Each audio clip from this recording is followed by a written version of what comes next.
Okay, guys, we are going to read chapter 7. This one's kind of a long one, but this is chapter 7 of the BFG by Roald Dahl, and it is called The Marvelous Ears.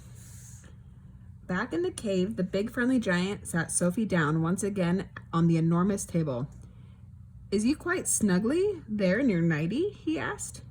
You isn't friggy cold? I'm fine, Sophie said. I cannot help thinking, said the BFG, about your poor mother and father. By now they must be jipping and scumping all over the house shouting, hello, hello, where is Sophie gone? I don't have a mother and father, Sophie said. They both died when I was a baby. Oh, you poor little scrumplet, cried the BFG. Is you not missing them very badly? Not really, Sophie said, because I never knew them. You is making me sad, the BFG said, rubbing his eyes. Don't be sad, Sophie said. No one is going to be worrying too much about me. That place you took me from was the village orphanage. We are all orphans there. You is an orphan? Yes. How many is there in there? 10 of us, Sophie said. All little girls. Was you happy there? The BFG asked. I hated it, said Sophie. The woman who ran it was called Mrs. Clonkers, and if she caught you breaking any of the rules, like getting out of bed at night or not folding up your clothes, you got punished. How is you getting punished? She locked us in the dark cellar for a day and a night without anything to eat or drink. The rotten old rot rasper, cried the BFG. It was horrid, Sophie said. We used to dread it. There were rats down there. We could hear them creeping about. The filthy old fizzwiggler, shouted the BFG. That is the horridest thing I is hearing for years.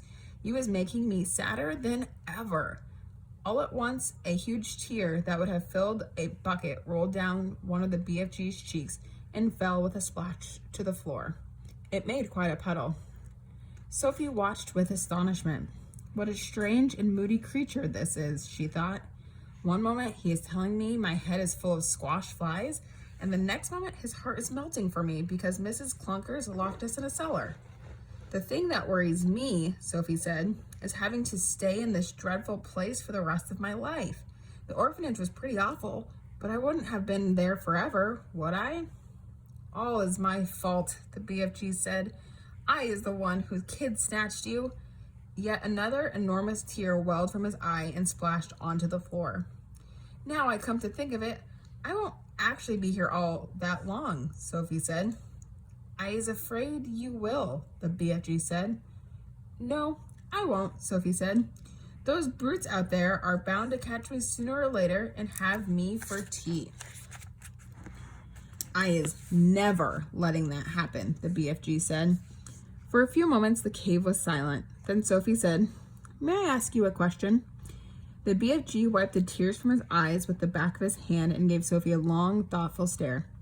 Shoot away, he said. Would you please tell me what you were doing in our village last night? Why were you poking that long trumpet thing into the Gucci children's bedroom and then blowing through it? Aha, cried the BFG, sitting up suddenly in his chair. Now we is getting noisier than a Parker. And the suitcase you were carrying, Sophie said. What on earth was that all about? The BFG stared suspiciously at the small girl sitting cross-legged on the table. You was asking me to tell you whoopsie big secrets? He said, secrets that nobody is ever hearing before? I won't tell a soul, Sophie said. I swear it. How could I anyway? I'm stuck here for the rest of my life. You could be telling other giants. No, I couldn't, Sophie said. You told me they would eat me up the moment they saw me. And so they would, said the BFG. You was a human being, and human beings is like straw bunkles and cream to those giants. If they're going to eat me the moment they see me, then I wouldn't have time to tell them anything, would I? Sophie said. You wouldn't, said the BFG. Then why did you say I might? Because I is brimful of buzzburgers, said the BFG. If you listen to everything I am saying, you will be getting earache. Please tell me what you were doing in our village, Sophie said. I promise you can trust me. Would you teach me how to make an elephant? The BFG asked. What do you mean? Sophie said. I would love dearly to have an elephant to ride on, the BFG said dreamily. I would so much love to have a big, jumbly big elephant and go riding through green forests, picking peach fruits off the trees all day long. This is a sizzling hot, muck-frumping country we is living in. Nothing grows in it except snozzcumbers. And I would love to go somewhere else and pick peachy fruits in the early morning from the back of an elephant. Sophie was quite moved by this curious statement. Perhaps one day we will get you an elephant, she said, and peachy fruits as well. Now tell me, what were you doing in our village? If you is really wanting to know what I'm doing in your village, the BFG said, I is blowing a dream into the bedroom of those children. Blowing a dream? Sophie said. What do you mean?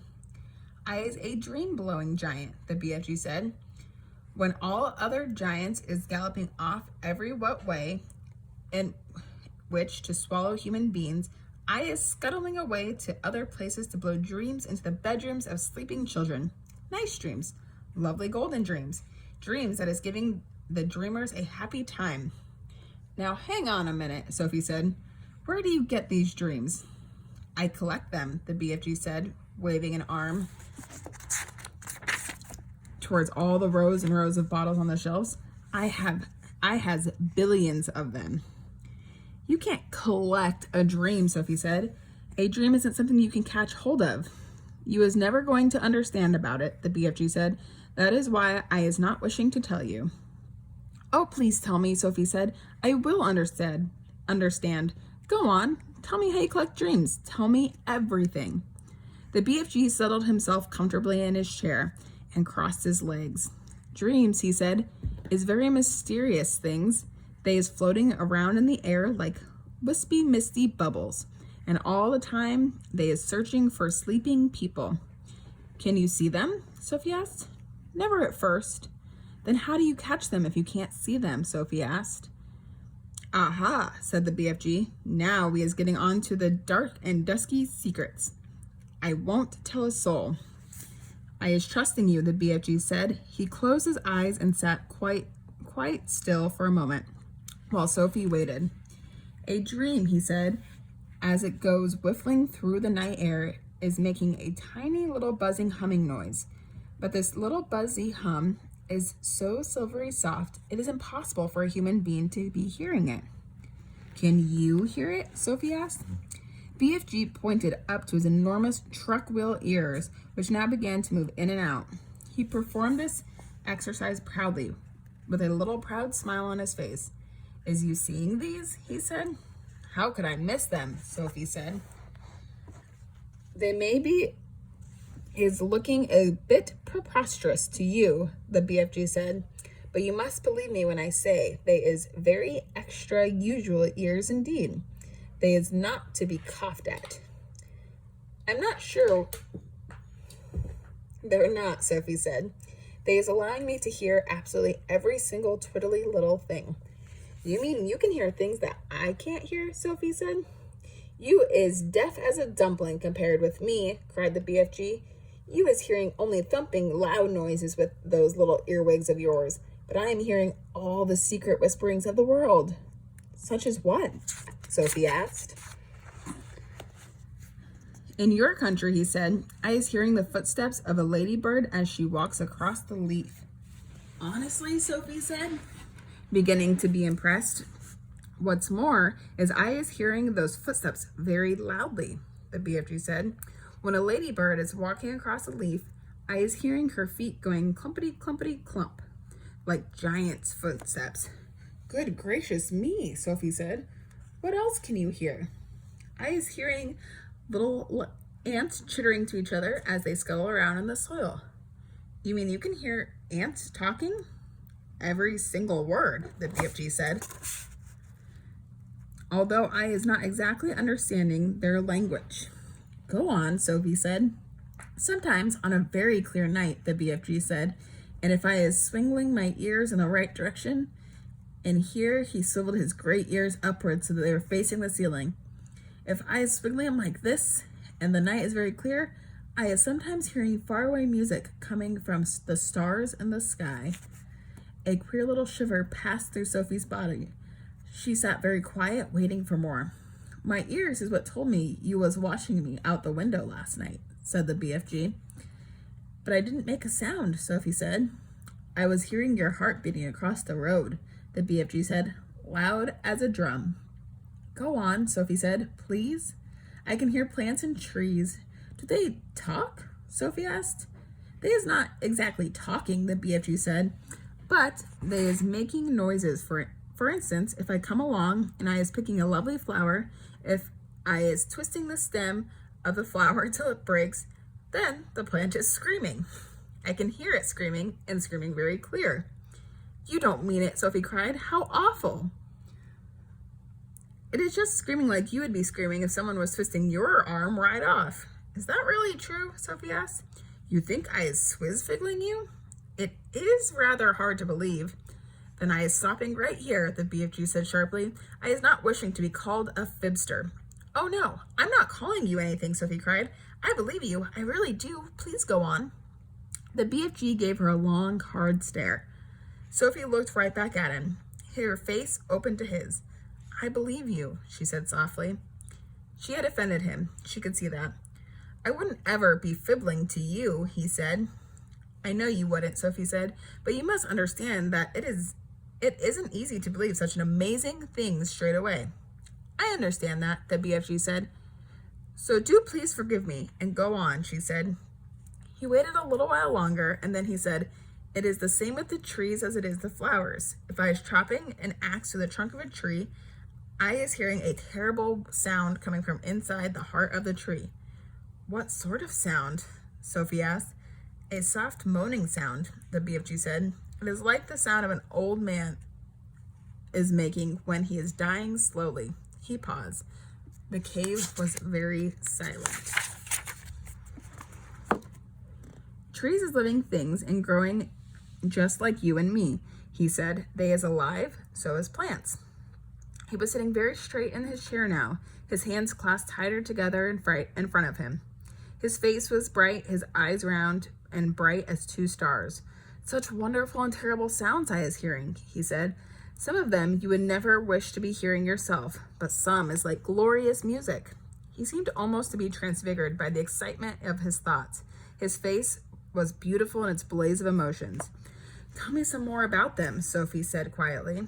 You just ought to be hearing the little mices talk, he said. Little mices is always talking to each other, and I is hearing them as loud as my own voice. What do they say? Sophie asked. Only the mices know that, he said. Spider is also talking a great deal. You might not be thinking it, but spiders are the most tremendous natterboxes. And when they is spinning their webs, they is singing all the time. They is singing sweeter than a nightingale. Who else do you hear? Asked Sophie. One of the biggest chat bags is the cattle piddlers, the BFG said. What do they say? They is arguing all the time about who is going to be the prettiest butterfly. That is all they ever talk about. Is there a dream floating around in here now? Sophie asked. The BFG moved his great ears this way and that, listening intently. He shook his head. There is no dreams in here, he said, except in the bottles. I has a special place to go for catching dreams. They is not often coming to giant country. How do you catch them? The same way you is catching butterflies, the BFG answered. With a net. He stood up and crossed over to the corner of the cave where the pole was leaning against the wall. The pole was about 30 feet long, and there was a net at the end of it. Here is my dream catcher, he said, grasping the pole in one hand. Every morning I is going out and snitching new dreams to put into my bottles. Suddenly, he seemed to lose interest in this conversation. I is getting hungry, he said. It is time for eats. All right, guys, so real quick, we're going to go over the comprehension questions that you can answer on teams. So number 1 is what happened to Sophie's parents? Number 2 says, where did Sophie live before she was taken? Number 3 says, what kind of animal did the BFG want? And you can use the real word for it, or you can use the BFG's word for it. What was the BFG doing in Sophie's village? And then describe the special talent that the BFG has. So that was kind of a long one, guys, but go ahead and go to Teams and answer the comprehension check questions. Good luck.